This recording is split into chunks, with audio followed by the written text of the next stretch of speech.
எல்லோருக்கும் வணக்கம். எதிர் வெளியீடு பதிப்பகத்தின் சார்பாக வெளியாகியிருக்கக்கூடிய இவான் உல்ஃபோ அவர்களுடைய பெட்ரோ பரமா நாவலை வெளியிட்டு உரையாற்றுவதற்காக என்னை அழைத்த பதிப்பகத்திற்கும், இந்த நாவலை மொழியாக்கம் செய்திருக்கக்கூடிய என்னுடைய அருமை நண்பர் கார்த்திகை பாண்டியனுக்கும், இங்கு உல்ஃபோவினுடைய இன்னொரு சிறுகதை தொகுப்பை வெளியிட்டு உரையாற்றுவதற்காக வந்திருக்கக்கூடிய நண்பர் பா வெங்கடேசன் அவர்களுக்கும், அந்த நூலை மொழியாக்கம் செய்திருக்கக்கூடிய சுபத்ரா அவர்களுக்கும், இங்கே வந்து இந்த உரையை கேட்பதற்காக வந்திருக்கவங்க எல்லோருக்குமே என்னுடைய அன்பையும் நன்றியும் அதில் தெரிவிச்சுக்கிறேன். இந்த நூலை நான் ஒரு 90களினுடைய மத்தியில் படித்தேன். அதுக்கப்புறம் நிறைய முறை படிச்சிருக்கிறேன். ஒரு 90களில் தமிழ் இலக்கியத்தில் ஒரு பெரிய வேகம் வந்தது, லத்தீன் அமெரிக்க இலக்கியங்களை பற்றி பேசுறது, லத்தீன் அமெரிக்க இலக்கியங்களை மொழியாக்கம் செய்வது அப்படின்னு. தொடர்ந்து ஊராக நானும் தொடங்கியும் போகிற இடங்களில் எல்லாம் நாங்க ஏதோ அதனுடைய தூதுவர்கள் போல, எங்களோட சொந்த தேசம் போல லத்தீன் அமெரிக்காவையும் அதனுடைய இலக்கியவாதிகளையும் போய் பேசணும். நிறைய நேரங்களில் எங்களை கேலி செய்தார்கள். இங்க இருக்கக்கூடிய இலக்கியங்கள் போதாது என்று நீங்க அங்கிருந்து வேற எழுத்தாளர்களை இறக்குமதி செய்கிறீங்களா? கப்ரியல் கார்சியா மார்க்வேஸை, பியந்தஸை, போர்கஸை, இன்னும் சொல்ல போனா லத்தீன் அமெரிக்காவினுடைய முக்கியமான படைப்பாளிகள் எல்லாரையும் அந்த காலத்துல தேடி படித்தோம். இன்னைக்கு கிடைப்பது போல அன்றைக்கு அந்த புத்தகங்கள் கிடைக்கல. ஒவ்வொரு புத்தகத்திற்காகவும் ஒவ்வொரு நகரங்களுக்கு சென்றோம். இன்னும் சொல்ல போனா நிறைய புத்தகங்களே வெளிநாட்டுல இருந்து யாராவது வர்றவங்கள்ட்ட இருந்து வாங்கி கொண்டு வர வைத்தோம். அப்படி நீண்ட நாட்களாக தேடி கிடைத்து படித்த ஒரு புத்தகம் தான் உல்ஃபோவினுடைய பெட்ரோ பரமா. அந்த நாவலை முதன்முறையாக படிக்கும்போது அந்த நாவல் எதை பத்தினது, இந்த நாவல் என்ன நடக்கு எதுவுமே புரியல. ஆனா அதுல ஒரு விஷயம், அந்த புத்தகம் வசீகரமாக இருந்தது, அதனுடைய மொழி நடை ரொம்ப கவித்துவமாக. இன்னும் சொல்ல போனா அவர் ரோல்ஃபோ பயன்படுத்தக்கூடிய இமேஜஸ் வந்து ரொம்ப பிடித்திருந்தது. திரும்ப வேற வேற காலகட்டங்களில் வேறு வேற வருடங்களில் அதை படிக்கும் போதுதான் நான் அந்த நாவல் எவ்வளவு முக்கியமானது அப்படிங்கிறத தெரிஞ்சுக்கிட்டேன். சரியாக சொன்னால் 70 ஆண்டுகளுக்கு முன்னாடி வெளியான ஒரு நாவல், 70 வருடங்களுக்கு முன்னாடியான வெளியான ஒரு நாவல் தமிழுக்கு வந்திருக்கு. அதுவும் ஏற்கனவே வந்து இந்த நாவல் பாலச்சந்திரன் அவர்களால் மொழியாக்கம் செய்யப்பட்டு வந்திருக்கு. அதுக்கு ஒரு புதிய மொழிபெயர்ப்பு வந்திருக்கு. அப்படின்னா தமிழ் சூழல் உலக இலக்கியத்தை உள்வாங்கி கொண்டு அதனுடைய சிறந்த படைப்புகளை தனதாக்கி கொள்ளுங்கிறதுடைய அடையாளமாக தான் இதை பார்க்கிறேன். கார்த்திகை பாண்டியன் தொடர்ந்து சிறப்பான மொழிபெயர்ப்புகளை செய்துட்டே இருக்கிறார். அவர் செய்திருக்கக்கூடிய மொழிபெயர்ப்பு எழுத்தாளர்கள் தனித்தனியாக இருந்தாலும் கூட அங்க எல்லாருமே ஒரே ஸ்கூலை சேர்ந்தவங்க தான். இப்ப இவர் போர்கஸை மொழிபெயர்த்திருக்கிறார், முராக்கமியை மொழிபெயர்த்திருக்கிறார். அந்த வரிசையில் வரக்கூடிய ஒருவர் தான் உல்ஃபோவுமே. தனியாக தொடர்பில்லாத ஒருவர் இல்லை. அவர் சிறுகதைகளை அல்லது படைப்புகளை எதை வைத்து மொழிபெயர்க்கிறார் அப்படின்னு அவர் எதுலையும் சொன்ன மாதிரி தெரியல. ஆனா படிக்கிற எனக்கு தெரியும், அவருக்கு அந்த புனைவினுடைய வடிவங்கள் மீது ஒரு பெரிய ஆர்வம் இருக்கு. ஒரு கதை எந்த வடிவத்துல சொல்லப்படுது, எப்படி சொல்லப்படுது, அல்லது புனைவினுடைய விசித்திரங்களை நோக்கி தான் அவர் பிரதானமா ஈர்க்கப்படுறார். அவர் மொழியாக்கம் செய்திருக்கக்கூடிய எல்லா புத்தகங்களுக்கு இடையிலையும் ஏதாவது ஒரு ஒற்றுமையை பார்க்கலாம்னா அது வடிவ ரீதியாக ஒரு புதுமையான படை. அது கதையா இருக்கலாம், நாவலா இருக்கலாம். இன்னொன்னு கொஞ்சம் அதுல வந்து ஒரு மாயமும் விசித்திரமும் ஒரு புதிர்த்தன்மையும் கொண்ட புத்தகங்களை தான் அவர் படிக்கிறார், அதை மொழிபெயர்க்கிறார். ஏன்னா அது மொழிபெயர்க்கிறதுக்கு ரொம்ப கடினமான ஒரு பிரதி. இந்த நாவலை மொழிபெயர்ப்பது என்பது உண்மையிலே மொழிபெயர்ப்பாளனுக்கு விடப்பட்டக்கூடிய ஒரு பெரிய சவால். நான் இந்த நாவலை ஆங்கிலத்துல படிச்சிருக்கிறேன். ஆங்கிலத்துல 3 மொழியாக்கங்கள் இந்த நாவலுக்கு வந்திருக்கு. அதுல இப்ப சமீபத்துல 2-3 ஆண்டுகளுக்கு முன்னாடி வெளிவந்த மொழியாக்கத்தை தான் இவர் மூல பிரதியாக வைத்துக்கொண்டு மொழிபெயர்த்திருக்கிறார். அந்த பிரதிக்கும் அதுக்கு முன்னாடி வெளியான 2 ஆங்கில பிரதிகளுக்கும் என்ன வேறுபாடு இருக்கிறதுங்கிறத நான் ஒப்பிட்டு பார்த்திருக்கிறேன். அதை விட இந்த இவர் மொழிபெயர்ப்பு பண்ணியிருக்கக்கூடிய இந்த பிரதியில் இருக்கக்கூடிய துல்லியம், குறிப்பாக இந்த புத்தகம் முழுவதுமே வந்து உரையாடல்கள், நினைவினுடைய உரையாடல்களை பத்தினதுங்கிறதுனால அதை மொழிபெயர்த்திருக்கக்கூடிய விதம் ரொம்ப நல்லா இருக்கு. அதை மையமா வச்சு பண்ணியிருக்கிறார். இந்த மொழியாக்கத்தினுடைய சிறப்பை முதல்ல நான் சொல்ல நினைக்கிறேன். ஏன்னா மொழிபெயர்ப்பாளர் முன்னாடி இருக்கக்கூடிய ஒரு சவால், ஒரு கதையை சொல்லும் போது அதுக்கு இணையான தமிழை பயன்படுத்தணுமா அல்லது அதே வாக்கியங்களை அதே அப்படியே மூல எழுத்தாளர் சொன்னதா இருக்கணும்னா ரெண்டுமே வேணும். அதுல இவர் ஒரு படைப்பாளியாக இருப்பதால் இவர்கிட்ட இருக்கக்கூடிய ஒரு சிறப்பு என்ன அப்படின்னா, ரொம்ப சரியான மிக கவித்துவமான சொற்களை அவர் பயன்படுத்துகிறார். இப்ப டை அப்படின்னு இறந்து போறதுக்கான டெத்தை குறிக்கக்கூடிய ஒரு சொல்ல, சாவுன்னு ஒரு சொல் இருக்கு, மரணம்னு ஒரு சொல் இருக்கு, இறப்புன்னு சொல் இருக்கு, நிறைய இருக்கு. இவர் மரித்தார் அப்படிங்கிற சொல்ல பயன்படுத்துகிறார். அப்படி ஒரு சொல்ல பயன்படுத்தும் போது மரித்தல் அப்படிங்கக்கூடிய சொல்லுக்கு பின்னாடி ஒரு கிறிஸ்துவ சமயத்தினுடைய ஐடியாலஜி இருக்கு. இந்த கதை நடக்கக்கூடிய சூழலுக்கு அந்த சொல் ரொம்ப பொருத்தமான ஒரு சொல். இப்படி ஒரே இடத்துல இல்லை, நிறைய இடங்கள்ல இவருடைய இப்போ இவர் என்னோட வேலையே என்ன அப்படின்னா இவர் மொழிபெயர்ப்பு அன்னைக்கு கொடுத்துட்டாரு. எனக்கு ஒரு 3 நாட்கள் ஒரிஜினலோட நம்ம ஒரு வாத்தியார் மாதிரி உட்காந்து செக் பண்ணிட்டே வருவேன் எங்கெங்க என்னென்ன பண்ணியிருக்காருன்னு. சின்ன சின்ன விஷயங்கள் இருக்காத அவருக்கு தனியா சொல்லுவேன். ஆனால் புத்தகமாக ரொம்ப சிறப்பாக மொழியாக்கம் செய்யப்பட்டிருக்க ஒரு மொழிபெயர்ப்பு. அதிலும் கூட என்ன அப்படின்னா சவாலான பகுதிகளை ரொம்ப அற்புதமாக மொழியாக்கம் செய்திருக்கிறார். ஒருவர் முன்பின் அறிமுகம் இல்லாமல் லத்தீன் அமெரிக்க இலக்கியங்களை பற்றிய பரிச்சயம் இல்லாமல் நேரடியாக ருல்ஃபாவை அணுகினால் அவர் இந்த பிரதியிலிருந்து விடுபடவே முடியாது. அவர் அதுக்குள்ளாடியே சொல்லிக்கிட்டே இருப்பார். இது ஒரு புதிர் பாதை தான். அதனால அந்த நாவலை அவர் மொழியாக்கம் செய்திருக்கிறதுக்கும் அதுல அவர் பயன்படுத்தக்கூடிய சின்ன சின்ன இப்போ அதுல ஒரு இருக்கு டேக் அ பைட் அப்படின்னு சொல்லி ஒரு வாய் சாப்பிடுங்க அப்படின்னு அதை மொழிபெயர்க்கிறார். அதெல்லாம் ரொம்ப படிக்கும் போது நமக்கு ஒரு நேரடி பிரதிக்கு பக்கத்துல இருக்கக்கூடிய தன்மையை கொண்டதாக இருக்கு. நல்ல நாவல், நல்ல மொழிபெயர்ப்பு. குறிப்பாக இந்த மாதிரியான நல்ல மொழிபெயர்ப்புகளை தொடர்ந்து வெளியிடக்கூடிய எதிர் வெளியீடுக்கு என்னோட வாழ்த்துக்களையும் அன்பையும் முதல்ல தெரிவிச்சுக்கிறேன்.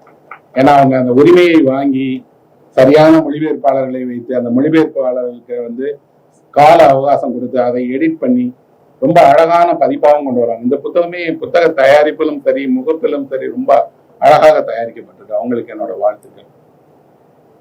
இனி நம்ம ருல்ஃபோ பேசலாம். இவான் ருல்ஃபோ மொத்தமாக ஒரு வாழ்நாள் முழுவதும் எழுதி தொகுத்தால் ஒரு 300 பக்கம் இருக்கும். ஒரு படைப்பாளி 300 பக்கங்கள் எழுதிட்டு உலகத்தில் தலை சிறந்த படைப்பாளியாக இருந்துகிட்டே இருக்கிறார். மிக அதிகமாக எழுதாததோட நீண்ட காலம் எழுதாத எழுத்தாளராகவே இருந்தார். அவர் நிறைய எழுதல, ரொம்ப குறைவாக எழுதினார். அந்த குறைவான எழுதுலதையும் அவருடைய இந்த மாதிரியான சிறுகதைகளை விட்டா இந்த நாவலை தவிர பெரிய படைப்புகளை அவர் செய்யல. ஆனால் இந்த நாவல் தொடர்ந்து ஒரு முன்னுதாரணமான நாவலாக இருந்துகிட்டே இருக்கு. ஏன் இந்த மாதிரியான ஒரு நாவல் முன்னுதாரணமான நாவலாக இருக்கு அப்படின்னா, இந்த நாவல் ஒரு கதையை சொல்லுகிற நாவல் அல்ல. வழக்கமாக லத்தீன் அமெரிக்க நாவல்கள் எல்லா நாவல்களுக்கும் ஒரு பொதுத்தன்மை இருக்கும்.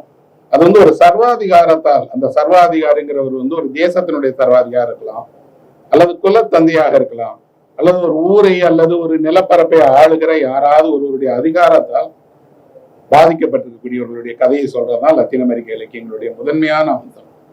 எல்லா லத்தீன் அமெரிக்க படைப்புகளுக்குள்ளாடியும் அரசியல் இருக்கும், நேரடியாக இருக்கும் அல்லது மறைமுகமாக இருக்கும். இலக்கிய வடிவத்தை அரசியலோடு இணைத்து தொடர்ந்து செய்யறதுல அவர்களுக்கு ஒரு பங்களிப்பு இருக்கு. ஆனால் அந்த அரசியலை அவர்கள் நேரடியாக பேசாமல் ஒரு மேஜிக்கல் ரியலிசம் போன்ற ஒரு மாய யதார்த்த பாணியில அந்த கதையை சொல்றாங்க. இந்த நாவலும் அந்த மாதிரியான ஒரு நாவல் தான். ருல்ஃபோவை முதல்ல நம்ம தெரிஞ்சுக்கிட்டாதான் ருல்ஃபோவினுடைய இந்த நாவலை நாம தெரிஞ்சுக்கிட முடியும்.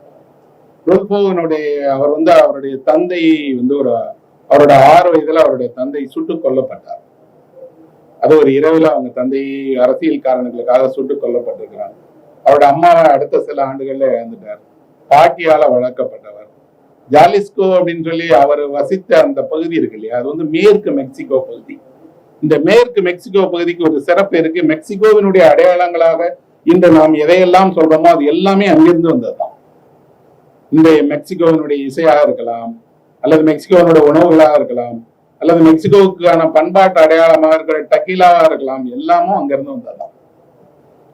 அதோட அங்கதான் அஸ்டெக் பழங்குடி மக்களினுடைய அந்த தொன்மையான நம்பிக்கைகளும் தொன்மையான பழக்க வழக்கங்களும் இருந்தது. நீங்க திரைப்படம் பார்க்கிறவர்களா இருந்தா தெரியும், மெக்சிகோன்னு காட்டினாலே மெக்சிகோவுக்கு இருக்கக்கூடிய சில வண்ணங்களையும் உடைகளையும் காட்டுவாங்க. அது எல்லாமே இந்த மேற்கு பகுதியிலிருந்து உருவானதுதான். அதிலும் கூட எங்க ருல்ஃபோ வச்சாரோ அந்த ருல்ஃபோ வசித்த பகுதியை சேர்ந்ததுதான். அங்க ஒரு பண்டிகை இருக்கிறது. அந்த பண்டிகை என்னன்னா இறந்தோருக்கான பண்டிகை, டே ஃபார் டெட் அப்படின்னு சொல்லி இறந்தவர்களுக்காக அனுஷ்டிக்கப்படுகிற பண்டிகை. இறந்தவர்கள் எல்லாருமே அன்று உயிர் பெற்று வேற வேற வடிவங்கள்ல வருவாங்கன்னா அவர்களை போல பெரிய பெரிய பொம்மைகளை செய்வாங்க. அந்த பொம்மைகளை காகிதத்துல செய்து அந்த பொம்மைகளை எடுத்துட்டு வருவாங்க வீதியில.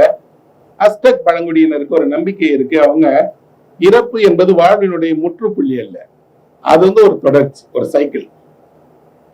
இறந்தவர்கள் பிறந்துட்டே இருப்பாங்க, பிறந்தவர்கள் இருந்துட்டு இருப்பாங்க. இது ரெண்டும் ஒன்னோட ஒண்ணு முடிந்து நடக்கிறது இல்லை, தொடர்ச்சியாக நடந்துகிட்டே இருக்கிறது. அப்ப இந்த நாவலுக்கு ஏதாவது ஒரு மையப்புள்ளி இருக்கு அப்படின்னா ஆஸ்டெக்ஸ்னுடைய அந்த நம்பிக்கை தான் இந்த நாவலுக்கு பின்னாடி இருக்கு. இந்த நாவல்ல இறந்தவர்கள் உரையாடுவாங்க, அதே போல உயிருள்ளவர்கள் எல்லாருமே என்ன இருப்பாங்கன்னா இறந்தவர்களோடு எந்த வேறுபாடும் காட்டாமல் பழகுவாங்க, ஒரே இடத்துல இருப்பாங்க, ஒரே மாதிரியான வீதியில தூங்குவாங்க. இது 2 கதையை சொல்லுது. என்ன அப்படின்னா, ஒரு கொமாலா அப்படின்னு சொல்லப்படக்கூடிய ஒரு ஊரினுடைய கதையை சொல்லுது. அந்த ஊருக்கு வருகை தந்த யுவான் அவனோட கதையை சொல்லக்கூடியதாகவும் இருக்கு. அவன் தன் தந்தையை தேடி, தந்தை வந்து பெட்ரோ பரமாங்கிற ஒரு தந்தையை தேடி வரான். இந்த நாவலை இவ்வளவு முறை படிச்சிருக்கேன். நேற்று இரவு படிக்கும் போதுதான் எனக்கு தோணியது, யுவான் பிரிசோடோக்கு என்ன வயது அப்படின்னு இந்த நாவல்ல குறிப்பிடப்படவே இல்லை. முதல்ல கொமாலாவுக்கு வர நேரத்துல அவனுக்கு என்ன வயது, நான் உடனடியாக இப்போ நெட்ஃபிளிக்ஸ்ல படமா இருக்கு பார்த்தேன். அதுல ஒரு மத்திய வயதுல உள்ளவன் ஒருத்தன் வரான். இதுக்கு முந்தைய பிளாக் அண்ட் ஒயிட் படம் இருக்கு பெட்ரோ பரமா, அதுல பார்த்தேன். அதுல இன்னும் வயது கம்மியான ஒருத்தன் வரான். ஆனா என் மனதுல நேற்று இரவு தோன்றியது, நிச்சயம் அவன் ஒரு 50 வயது மனிதனாதான் இருப்பான். அவன் இளைஞன் இல்லை. அவனுடைய அம்மாவினுடைய மரணத்துக்கு அப்பால அவன் அந்த ஊருக்கு வர்றானே தவிர ஒரு இளைஞனாக கருதுவதற்கு எந்த வாய்ப்பும் இல்லை. இந்த நாவலுக்குள்ளாடியும் கூட அவனோட வயது குறிப்பிடப்படாது. அவனோட அம்மா இறக்கும் போது சொல்றாங்க, பெட்ரோ பரமான்னு உன்னோட தந்தை இருக்கிறார், அவர் இருக்கிற இடம் இங்க இருக்கு, நீ போய் உன் தந்தையை பார், அவரிடம் உனக்கு உரிமையானதை கேள், அதையெல்லாம் விட இவ்வளவு காலம் அவர் நம்மை புறக்கணித்ததை அவருக்கு நினைவுபடுத்து அப்படிங்கிறார். அவன் எந்த உரிமையும் கேட்டு வரவே இல்லை. எந்த அளவுக்கு அவன் வந்து விலைகளால் கொண்டவனா இருக்கான் அப்படின்னா, அவன் குறிப்பிடம் போவது இந்த நாவலுடைய முதல் வரி தான் நாவலுடைய மிக முக்கியமான ஒரு மைய புள்ளியே. இந்த நாவலுடைய முதல் வரி சொல்லப்படுது, காட்டப்படல. நான் இந்த இடத்துக்கு வந்திருக்கிறேன் அப்படின்னு ஒருத்தன் சொல்றான். நாவல் முழுவதும் உரையாடல்கள், யாரோ ஒருவருடைய சொல்ற குரலை தான் நம்ம கேட்கிறோம். ஒரு வகையில் இந்த முழு நாவலுமே பல்வேறு குரல்களினுடைய ஒத்திசைவுதான். யார் எந்த குரல், சமகாலத்துல பேசுறாங்களா, கடந்த காலத்துல, ஏன்னா ஒரு குரல் மேல ஒலிக்கும் போது அதனுடைய அடியில ஒலிக்கக்கூடிய அடுத்த வரியில ஒலிக்கக்கூடிய குரல் கடந்த காலத்தினுடைய குரல். இன்னொன்று, இந்த குரல் யாருக்கெல்லாம் கேட்கிறதோ அவர்களுடைய பதில். இன்னொரு பக்கம் இறந்தவர்கள் பேசிட்டே இருக்கிறாங்க. நாவல்லையே ஒரு வரி வருது, இது வந்து இந்த முழு ஊருமே குரல்களினுடைய, அதுல எதிரொலிகளால் நிரம்பிய ஒரு ஊர் அப்படின்னு வருது. அப்படின்னா நாம இதுவரைக்கும் ஒரு உரையாடலின் போது யாரோ ஒருவர் எதிர இருக்கக்கூடியவர் தான் பேசுவாங்க. இங்க இது தனக்கு தானே பேசிட்டே இருக்கிற மாதிரி, தன் நினைவுகளை தானே பேசிட்டு இருக்கிற மாதிரியான ஒரு இடமா இருக்கு. பெட்ரோ பராமா அப்படிங்கக்கூடிய தன்னோட தந்தையை தேடிதான் அவன் வரான். வரக்கூடிய அவனுடைய பயணத்துலதான் அது தொடங்குனா அவன் வழியில ஒரு வழி பயணியை சந்திக்கிறான். இந்த வழி பயணியோட உரையாடிட்டே வரான். அவன் சொல்றான், நானும் உன் தந்தையினுடைய பையன் தான் அப்படின்னு சொல்றான். அப்படின்னா அவன் தந்தை என்பவர் அவனுடைய தந்தை இல்லை, ஒரு பெரும் தந்தை, எல்லாருக்குமான தந்தை. அந்த தந்தை அறிமுகமாகிற ஒரு அந்த முதல் வரியிலேயே அவருடைய சித்திரம் நமக்கு வெளிப்பட்டுருது. அவர் எல்லாரையும் போல இல்லை.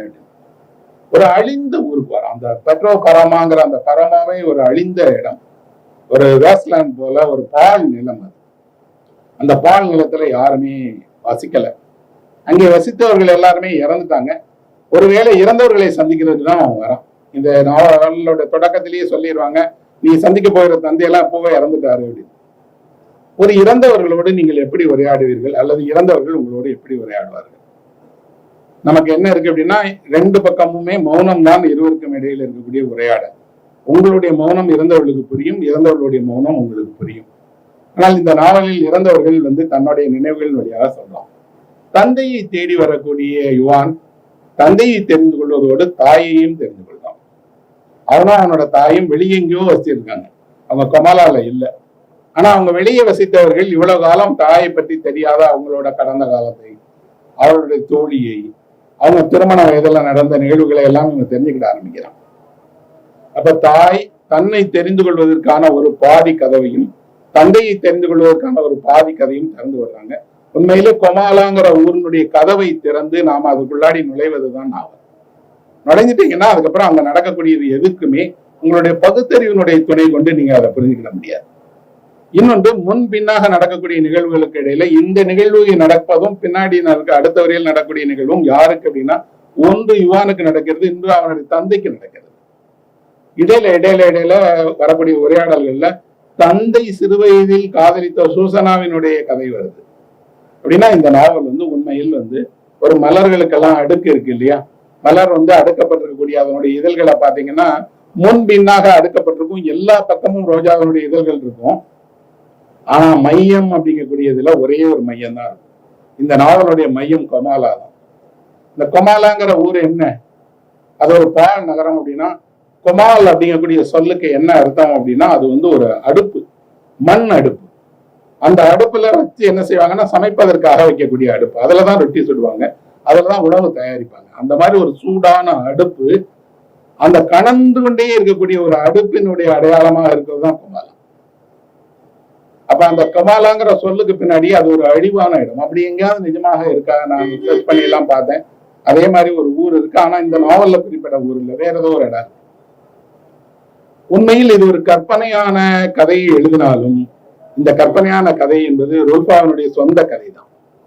இந்த ருல்ஃபாவினுடைய சொந்த வாழ்க்கையில் நடந்த விஷயங்கள் எல்லாமே இந்த நாவலுக்குள்ளாடி இருக்கு. அவர் தந்தை கொல்லப்பட்டிருக்கார், இந்த நாவல்லையும் அது போன்ற நிகழ்ச்சி இருக்கு.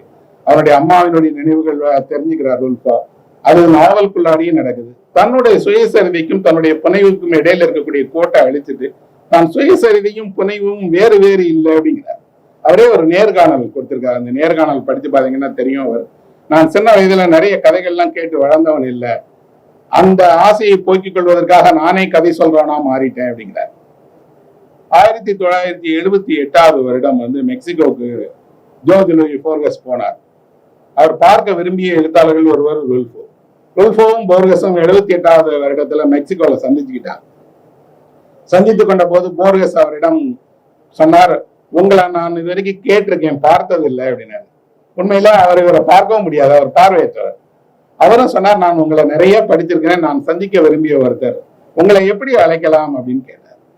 அவர் சொன்னாரு, என்ன நீங்க போர்கஸ்ன்னு அழைக்காதீங்க, அது வேறையா இருக்கு, ஜோர்ஜ் லூயின்னு என்ன கூப்பிடலாம் நீங்க. அவரும் சொன்னார், என்ன நீங்க யுவான் அப்படின்னு அழைங்க. ஏன் அப்படின்னு கேட்ட போது ருல்ஃபா சொன்னார், யுவான் அப்படிங்கிறது ஒரு பொதுவான பெயர், யார் வேண்டுமானாலும் யுவானா இருக்கலாம்.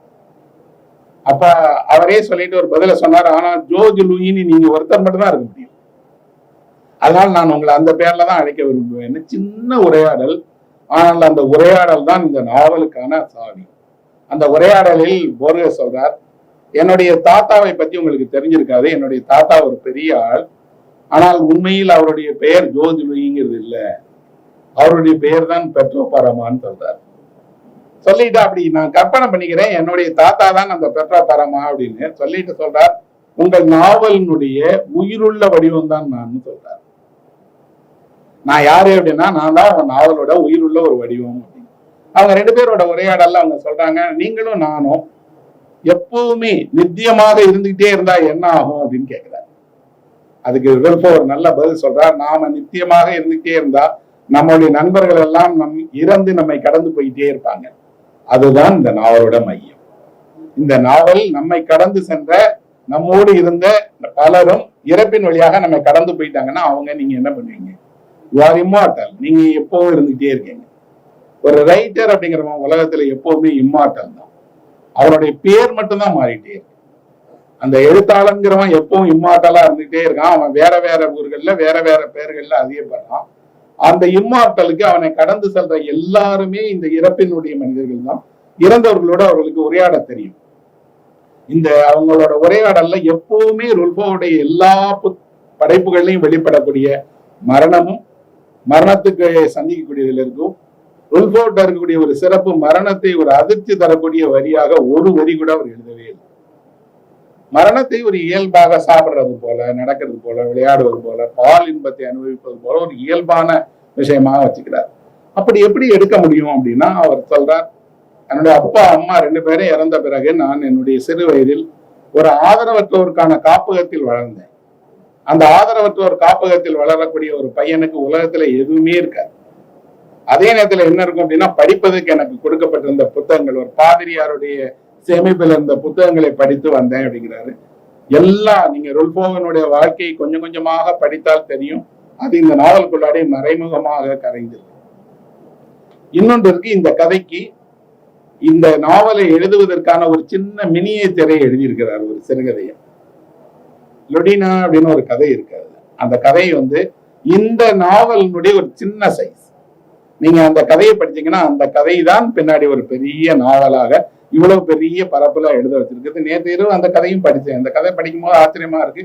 இதுல வரக்கூடிய கோமாலால இருக்கக்கூடிய எல்லாமும் அந்த கதையில இருக்கு. இதே போல சொல்லுகிற முறை எல்லாம் இருக்கு.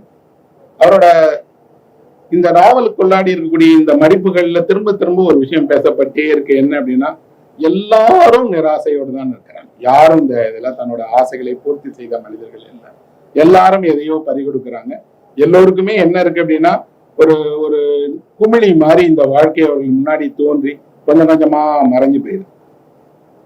ஒரு முறை இந்த நாவலை படிக்கும் போதும், இந்த நாவலை பத்தி மார்க்வெஸ் ரொம்ப பெருசா சொல்றார். சோசன் தோண்டாக் ஒரு பெரிய கட்டுரை எழுதியிருக்கிறாங்க. நிறைய இந்த நாவலுக்கான கொண்டாட்டம் இருக்கு. பெரிய ஃபியோந்தர்ஸ் இந்த நாவலை ரொம்ப பெருசா கொண்டாடுறார். ஆனா என் மனதில் இந்த நாவலை நான் எப்ப படிக்க தொடங்கினாலும், இந்த நாவலுக்கு நான் பக்கத்தில் வைத்திருக்க படிக்கக்கூடிய நாவல் பிரதர் கர்மசேவ் தான். இந்த நாவல் ஒரு பிரதர் கர்மசேவனுடைய இன்னொரு ஃபார்ம் அப்படின்னு தான் நினைக்கிறேன். ஏன்னா நீங்க பிரதர் கர்மசேவ் படித்தா தெரியும், அந்த தந்தை கர்மசேவ் கொல்லப்பட்டதுனால தான் பையன் போவான். பையன்ல 3 பசங்க இருக்காங்க, இதுல ஒரே பையன் தான் இருக்கான். ஆனா வேறு வேறு பசங்களாக அந்த ஊர்ல வேற வேற ஆள் இருக்கிறாங்க. ஏதோ ஒரு வகையில் ரொம்ப ஆழமாக தஸ்தாவெஸ்கியினுடைய எழுப்பிய கேள்விகளை இன்னொரு வடிவத்தில் இவர் எழுப்புறார். எழுப்பும் போது இவருக்கு ஏதாவது ஆதர்சங்கள் இருக்கா அப்படின்னா, ரொம்ப பக்கத்துல இருக்க ஆதர்சம் வில்லியம் ஃபாக்னர். நான் என்னுடைய கல்லூரி நாட்களில் வில்லியம் ஃபாக்னரை படித்தேன். எனக்கு பாடமாக இருந்தது. நான் அவரை விரும்பியும் படித்தேன். ஃபாக்னரிடம் இருக்கக்கூடிய கதை சொல்லுகிற முறையையும், கதையை மையத்தில் வைத்துக் கொண்டு சுத்தி உரையாடல்கள் வழியாக பின்னக்கூடியதையும் நிறையவே ரொல்பா எடுத்திருக்கிறார். ஆனால் அவருடைய ஒரு பேட்டியில கேட்கிறாங்க, நீங்க ஃபாக்னரை படிச்சு ஃபாக்னருடைய பாதிப்பில் தான் வந்தாரு எழுதுனீங்கன்னு சொல்றாங்களே. நான் அவரை படிக்கவே இல்லை அப்படிங்கிறார். அப்படிதான் சொல்லுவாங்க. நான் அப்படி சொல்றது ஒன்றும் தப்பு இல்லை. ஆனால் அவருடைய ஒரு நண்பர் சொல்றார், நான் தான் அவருக்கு ஃபாக்னரோட புத்தகத்தையே கொடுத்தேன். அவர் ஃபாக்னரை எல்லாத்தையும் ஆழ்ந்து படித்தார். அவர் சொல்ல தேவையில்லை, அவர் ஒத்துக்கொள்ள தேவையே இல்லை. நீங்கள் படித்தால் உங்களுக்கே தெரியும். அபசலம் அபைசலம்னு ஒரு ஃபாக்னரோட நாவல் இருக்கு. அந்த நாவலும் ரொல்ஃபானுடைய பெட்ரோபராமாவுக்கும் இடையில் நிறைய இணையான வரிகள் இருக்கு. அப்படி பாதிப்பு இலக்கியத்தில் தவறானது அல்ல. ஒரு படைப்பாளி இன்னொரு படைப்பாளியை இப்படிதான் பாதிப்பான். ஹோமர் அப்படி உலகத்தையே பாதிச்சிருக்கிறார். ஷேக்ஸ்பியர் உலகத்தையே பாதிச்சிருக்கிறார். பெரிய கிளாசிக்கல் ரைட்டர்ஸ் எல்லோருமே இலக்கியத்தினுடைய அடுத்தடுத்த தலைமுறையை பாதிச்சுக்கிட்டே தான் இருப்பாங்க. அதை கொண்டு இவர்கள் என்ன எழுதுறாங்க? பெட்ரோபரமாவனுடைய கதைக்குள்ளாடி இவர் என்ன பார்க்கிறார்? இவர் எந்த நிலத்தை சொல்றார்? அந்த நிலத்தில் வாழ்ந்த மனிதர்களை பத்தி எப்படி சொல்றார்? அதிலும் குறிப்பாக அங்க இருந்த அரசியல் போராட்டங்களை எல்லாத்தையும் சொல்றார். மெக்சிகோ புரட்சிக்கு அப்புறம் அங்க என்ன நடக்குது, நிலம் இழந்து போன விவசாயிகள் எப்படி அடிமைகளாக மாற்றப்படுறாங்க, யாருக்கு குரல் இல்லையோ அவர்களுடைய குரலை ஒலிக்க வைக்கணும்னு நினைக்கிறார். இதுல நிறைய இறந்தவர்கள் பேசும்போது அவர்கள் வாழ்க்கையில் எதையும் பேசியதே இல்லை. அவர்கள் வாழ்க்கையில் பேசி மறுக்கப்பட்டவர்களாக இருந்ததுனால இறந்த பிறகு பேச ஆரம்பிக்கிறாங்க. இந்த நாவலை படிச்சுட்டு கேப்ரியல் கார்சியா மார்கேஸ் 100 இயர்ஸ் எழுதினாருன்னா நாம பேராவா சொல்ல முடியும் எதெல்லாம் இவரை பாதிச்சிருக்கு, எந்த அளவுக்கு பாதிச்சிருக்கு அப்படின்னா, மார்கேஸனுடைய நாவல்ல வரக்கூடிய இவங்களுடைய முதலிரவு நடந்தால் பன்றி வாழுள்ள குழந்தை பிறந்துருவாங்கிற நம்பிக்கை உட்பட எல்லாமே பெற்ற பரமால இருக்கு. அதே போல இறந்தவர்கள் திரும்ப திரும்பி இவங்க கொன்னவன் வீட்டு வாசல் நின்று தண்ணீர் கேட்டுட்டே இருக்கிறதோ, மார்க்வெஸனுடைய ஒரு விந்தை இருக்கு இல்லையா, அந்த விந்தை பரப்ப எங்க ஒரு இடத்துல பெற்றோ பரமாட்டார் எடுத்திருக்கிறாரு. அப்படி எடுத்துக்கொள்வதும் எனக்கு கேட்டா ஒரு மரபிலிருந்து ஒருவர் தன்னை சுவாரித்துக் கொள்வதும் தான் இருக்கு. அதனால அவர் அதோட ரைட் கிரெடிட் கொடுக்குறாரு. நான் பெட்ரோ பரமாவை படித்த பின்னாடிதான் இப்படி ஒரு நாவலை எழுத ஆரம்பிச்சேன். ஒரு நாவல் எல்லா நேரங்களிலும் கதை சொல்வதற்கான வடிவம் அல்ல, கதையையும் சொல்வதற்கான வடிவம். அதன் வழியாக நீங்க கதையை மட்டும் சொன்னீங்க அப்படின்னீங்கன்னா அது போதாது. ஒரு நாவலுக்குள்ளாடி சில ஆழ்நிலை விசாரணைகள் இருக்கலாம், நாடகிய தருணங்கள் இருக்கலாம், கவித்துவம் இருக்கலாம், ஆழ்ந்த தத்துவ விசாரணை இருக்கலாம். இன்னும் சொல்ல போனா காலம் எப்படி கடந்து செல்லுதுங்கிறத, அந்த காலத்தினுடைய போக்கையும் அதனுடைய வேறு வேறு வேறு வகையான மடிப்புகளையும் எழுத்தாளங்க எழுதலாம். அது நேரடியாக ஒரு சிறுகதையை போல ஒரு மடிப்பிலையோ 2 மடிப்பிலையோ இருக்கக்கூடியது. இந்த நாவல் அதுக்கு ஒரு நல்ல உதாரணம். இந்த நாவல்ல குறைவான நிகழ்ச்சிகள் நடக்கு, நிறைய நினைவுகள் இருக்கு. இந்த நினைவுகள் யாருடைய நினைவுகள்னு நம்மளால வேறுபடுத்த முடியாது. அப்போ ஒரு வாசகர் படிக்கும் போது அவருக்கு ஒரு சின்ன குழப்பம் ஏற்படும். இந்த மேல் வரியும் கீழ் வரியும் யார் யார் சொல்லியிருக்கிறாங்க. அதனால்தான் வேடிக்கையாக அவரிடம் ரொல்போட கேட்ட போது ரொல்போ சொன்னார், நீங்க இந்த நாவலை 4 முறை படிங்க அப்படின்னு. நீங்க 4 முறை படிச்சீங்கன்னா உங்களுக்கு அந்த நாவல் புரியும் அப்படின்னு. அது அவர் கேலியா சொன்னதல்ல, உண்மையில் நீங்க 4 முறை இல்ல 40 முறையும் படிக்க வேண்டியது. அப்படி படிப்பதற்கான தேவை இருக்கு. ஆனால் நமக்கு ஒரு இது இருக்கு. அப்படியெல்லாம் நம்ம ஒரு நாவலையோ இலக்கிய படிப்பையோ இவ்வளவு முறை படிக்கணுமா, ஒரு முறை படித்தால் போதாதா அப்படின்னா இல்லை. உங்களுக்கு விருப்பமான எந்த செயலிலும் தொடர்ந்து ஈடுபடுவதில் தான் இன்னும் இருக்கு, ஒரு முறை ஈடுபடுவதில் இல்லை. நீங்க ஒரு விளையாட்டு வீரராக இருந்தால் தெரியும், நீங்க கிரிக்கெட் விளையாடிட்டே தான் இருப்பீங்க. நேற்று நீங்க ஒரு 50 ரன்னோ 100 ரன்னோ எடுத்துட்டு வந்ததுக்காக போதும்ன்றீங்களா? அதே திருப்பி விளையாட்டு மைதானம், அதே பேட், அதே மாதிரி விளையாடுவீங்க. அதே போல உங்களுக்கு பிடித்த உணவை வாழ்நாளெல்லாம் சாப்பிட்டுட்டே இருக்கணும்னு ஆசைப்படுவீங்க. ஆனால் புத்தகங்களை பொறுத்த மட்டும் நமக்கு என்ன இருக்குன்னா, ஒரு புத்தகம் முடிஞ்சிருச்சுன்னு நினைக்கிறோம். எந்த புத்தகமும் முடியாது. புத்தகத்தினுடைய கடைசி பக்கம் என்பது அச்சிடப்பட்ட கடைசி பக்கம் மட்டும்தான். அது உங்களுக்குள்ளாடி விரிய தொடங்குகிறது. பல நேரங்களில் நீங்கள் அந்த புத்தகத்தை திரும்ப படிக்கும் போதெல்லாம் புத்தகத்தினுடைய பக்க எண்ணிக்கை கூடாது. ஆனால் உங்கள் மனதுக்குள்ளாடி புத்தகம் பெரிதாகிட்டே இருக்கும். இந்த சின்ன நாவலை நான் ஒவ்வொரு முறை படிக்கும் போதும் கமாலாவில் என்ன நடக்கிறது அப்படிங்கிற கேள்வியை கேட்டே இருக்கேன். உண்மையில என்ன நடக்கிறது? கமாலாவில் இறந்தவர்களுடைய வாழ்க்கையை சொல்லுது, உயிரோட போல். இதெல்லாம் தாண்டி அதுல ஏதோ ஒரு மர்மம் இருக்கு. அங்கே உறங்குகிறவர் உறக்கத்தில் எதையோ சந்திக்கிறார். மொத்த நாவலுக்குமே அவர் 2 உருவகங்களை வச்சிருக்கிறார். ஒண்ணு மர்மரின்னு சொல்லக்கூடிய முணுமுணுப்பு. யாருடைய முணுமுணுப்பு? காலத்தினுடைய முணுமுணுப்பு, நடந்து போன செயல்களுடைய முணுமுணுப்பு, இறந்தவர்களுடைய முணுமுணுப்பு எல்லாமே இருக்கு. இன்னொன்னு ஒரு பெரிய புதைமேடு போல இருக்கக்கூடிய, எதுவுமே உயிர்கள் வாழாத அந்த இடம். அந்த இடம் தான் அந்த கதையை சொல்லுது. இப்போ அதை திரைப்படம் ஆக்கியிருக்காங்க. அந்த திரைப்படத்திலையும் கூட பாத்தீங்கன்னா அந்த நில காட்சிகளை ரொம்ப நல்லா எடுத்திருக்கிறாங்க. நான் நாவலையும் திரைப்படத்தையும் பார்க்க போது எனக்கு நாவல் கொடுத்த நெருக்கம் எனக்கு திரைப்படம் கொடுக்கல. ஏன்னா நான் நாவல்ல நிறைய கதாபாத்திரங்களை நான் உருவாக்கிக்கிட்டேன். நான் அவர்களுக்கு ஒரு வயதும், நான் அவர்களுக்கு ஒரு குறிப்பிட்ட சித்திரமும் உருவாக்கிக்கிட்டேன். திரைப்படத்துல இல்ல, அப்படி இருக்காது. ஆனால் பெட்ரோ பராமா மாதிரியான ஒரு நாவல் தமிழுக்கு வருவதன் வழியாக என்ன நடக்கும் அப்படின்னா, ஒரு இளம் படைப்பாளிக்கு வேறு வகையான ஒரு எழுத்தும் வேறு வகையான உரையாடல்களும், இன்னும் சொல்ல போனால் ஒரு கதையின் ஊடாகவே நிறைய விஷயங்களை எழுத முடியும். எழுதுவதோடு அந்த கதை பரப்பை புதிதாக ஒரு புனைவினுடைய புதிய பரப்பை கொண்டு வர முடியும் அப்படிங்கிறதுக்கான சாத்தியமாகவும் நம்புறேன். இந்த கேப்ரியல் கார்சியா மார்கஸோ, போரஸோ, ஃபியந்தஸோ, லோசாவோ தமிழுக்கு வரும்போதெல்லாம் என்ன ஆகும் அப்படின்னா, ஒவ்வொருவரும் ஒரு புதிய புலத்தை, புதிய புனவிற்கான தளத்தை நமக்கு அறிமுகப்படுத்துறாங்க. சர்வதேச இலக்கியங்களோடு நமக்கு இருக்கக்கூடிய உறவு என்பது நான் இவ்வளவு படிச்சிருக்கேன், நீங்க இவ்வளவு படிங்கிறது அல்ல. நீங்க உங்களை மேம்படுத்திக் கொள்வதற்கு, உங்கள் எழுத்தையும் உங்கள் பார்வையையும், இன்னும் சொல்ல போனா புதிய களங்களையும் நீங்க கண்டுபிடிப்பதற்கு தான் இந்த சர்வதேச இலக்கியம் பயன்படுது. மற்றபடி உங்க மண்ணிலிருந்து தான் நீங்கள் எழுத போறீங்க, உங்களுக்கு தெரிந்த நினைவுல தான் எழுத போறீங்க. அடிப்படையாக இந்த நாவல் ஒரு கேள்வியை கேட்கிறது. நினைவு என்பது உண்மையில் நினைவு தானா? உண்மையில் நினைவு என்பது ஒரு துல்லியமற்ற ஒன்று. எந்த நினைவும் துல்லியமானது இல்லை. ஏன்னா எல்லா நினைவும் மறு உருவாக்கம் செய்யப்படுகிறது. மறு உருவாக்கம் செய்யப்படும் போது அதில் பாதிக்கு மேல உருவாக்கத்தான் செய்யும். இப்ப கூட என்னோட 10 வயதை கேட்டீங்கன்னா எனக்கு தான் நடந்தது. என் 10 வயதை நான் துல்லியமா சொல்ல முடியாது. ஆனால் என்னால் அதை உருவாக்கிட முடியும். அப்ப நம்ம நினைவில் பாதி நம்மளுடைய சொந்த சரக்குகள், நம்மளுடைய சொந்த கற்பனைகள், சொந்த வடிவமாக்கல் நடந்துகிட்டே இருக்கும். இன்னொன்று, நினைவின் மீது நாம நிறைய நேரங்கள் சாய்ந்து இருக்கிறோமே தவிர அதை நம்ப மாட்டோம். யாரோ கிராஸ் செக் பண்ணீங்கன்னா தெரியும் இது நிஜம் இல்லை. அப்புறம் நினைவுக்கு வேற வேற வடிவங்கள் இருக்கு. அது புனைவை போலவே தன்னைத்தானே உண்டு பண்ணிக்கிட்டே இருக்கும். நடந்தே இருக்காது, யாருக்கோ நடந்திருக்கும், ஆனால் அது கொஞ்சம் கொஞ்சமாக உங்களுக்கு நடந்துடும். ஒரே ஒண்ணு சொல்லி என் உரையை முடிக்கிறேன். அது ஜெய் கோஸ்வாமின்னு ஒரு வங்காளத்தில் ஒரு கவிஞர் இருக்கிறார். சமகாலத்தில் வங்காளத்தில் எழுதுகிற கவிஞர்களில் அவர் தான் முதலிடம் வசிக்கக்கூடிய கவிஞர். மிகச்சிறந்த கவிஞர் தான் இன்னைக்கு வங்காளத்தினுடைய கவிஞர். அவர் ஒரு நேர்காணல்ல சொல்றாரு என்ன அப்படின்னா, என்னை சந்திப்பதற்காக, நேர்காணல் எடுப்பதற்காக ரேடியோ ஸ்டேஷன்ல இருந்து ஒரு அம்மா வந்தாங்க. அவங்க என்கிட்ட பேசிட்டு போனாங்க. ஒரு 2-3 நாட்களுக்கு அப்புறம் என்னுடைய கனவில் என்னுடைய அம்மாவும் அந்த பொண்ணும் காய்கறி மார்க்கெட்ல இருந்து ஒன்னா காய்கறி வாங்கிட்டு போறத நான் பார்த்தேன். என் அம்மா இறந்து போய் 20 வருஷம் ஆயிடுச்சு. இந்த பொண்ணு போனது 2-3 நாளைக்கு முன்னாடிதான். என் அம்மாவும் அந்த பொண்ணு எப்படி சந்திச்சுக்கிட்டாங்கன்னு எனக்கு தெரியவே இல்லை.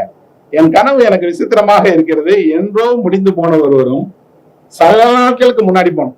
அவர்கள் 2 பேருமே எங்க வீட்டுக்கு எங்க வீட்டுல உட்கார்ந்து பேசிட்டு என்னோட உரையாடினார்கள். நானும் அவனுக்கு உரையாடினேன். அவர்கள் பேசின எல்லா சொல்லும் எனக்கு தெளிவாக ஞாபகத்தில் இருக்கு அப்படிங்கிறார்.